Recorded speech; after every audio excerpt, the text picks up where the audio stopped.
انسان جب نماز پڑھنا چاہتا ہے تو 3 مرتبہ شیطان اس کو کوشش کرتا ہے کہ یہ فیل ہو جائے. یہ نہیں کرو کہ نماز نہ پڑھے. 3 مرتبہ کوشش کرتا ہے کہ وہ فیل ہو جائے. پہلے مرحلے میں ادھر اس نے اذان سنی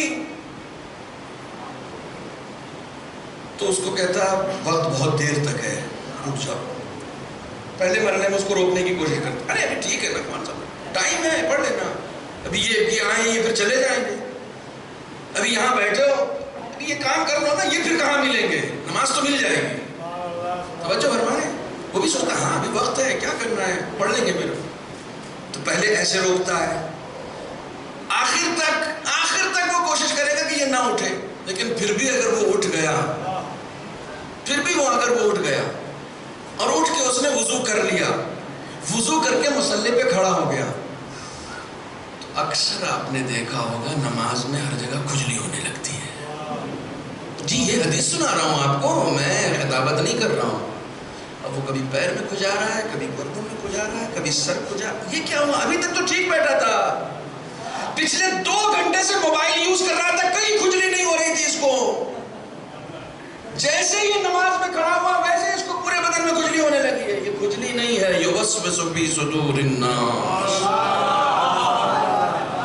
یہ آ گیا. اب تمہارا دھیان ہٹائے گا نا, کہاں پڑھ رہے ہو, سورہ حمد پڑھ رہے ہو, توحید پڑھ رہے ہو, ذکر رکوع کر رہے ہو, ذکر سجدہ کر رہے ہو, نہ اس کی طرف نہیں رہو, وہاں کھجلی ہو رہی, پہلے اسے کھجاؤ. اب وہ سبحان ربی العظیم و بحمدہ کا مزہ نہیں لیتا, کھجلانے کا مزہ لیتا ہے نماز میں. یہاں پہ کہتا ہے کہ نماز, اب یہ کھڑا ہو گیا نا تو اس کی نماز کو غارت کرنا ہے. یہ نماز توجہ کے ساتھ نہ پڑھے, یہ نماز ترجمے کے ساتھ نہ پڑھے, اسے سمجھ میں ہی نہیں آئے کہ یہ کر کیا رہا ہے. کھڑے تو ہو گئے, پڑھنے نہیں دوں گا, ٹھیک ہے چلو. اب وہ سمجھ میں آ گیا اس کے کہ نہیں یہ جو ہے نا یہ وسوسہ ہے اس کا, نا چھوڑو, پوری توجہ کے ساتھ پڑھو نا, خدا کو حاضر و ناظر جان کر نماز پڑھو. اب وہ اس نے بیچارے نے پڑھ بھی لی نماز. تو امام فرماتے ہیں جیسے ہی نماز پڑھی, اب اس کی نماز کہیں قبول نہ ہو جائے, تو پھر شیطان پیچھے پڑتا ہے کہ مسجد سے نکل رہا ہو نا, کوئی بھی سامنے ملے تو ذرا چہرہ ایسا بناؤ کہ نماز پڑھ کے آئے ہو. ایسا چہرہ بناؤ نا, یہ یہاں پر پیشانی پہ ذرا سا خاک لگی ہو, تاکہ لوگوں کو پتا تو چلے تم نے نماز اولے وقت پڑھ لی ہے. یعنی جس نے پڑھ لی ہے اس کی پڑھی ہوئی نماز کو غارت کرانا چاہتا ہے.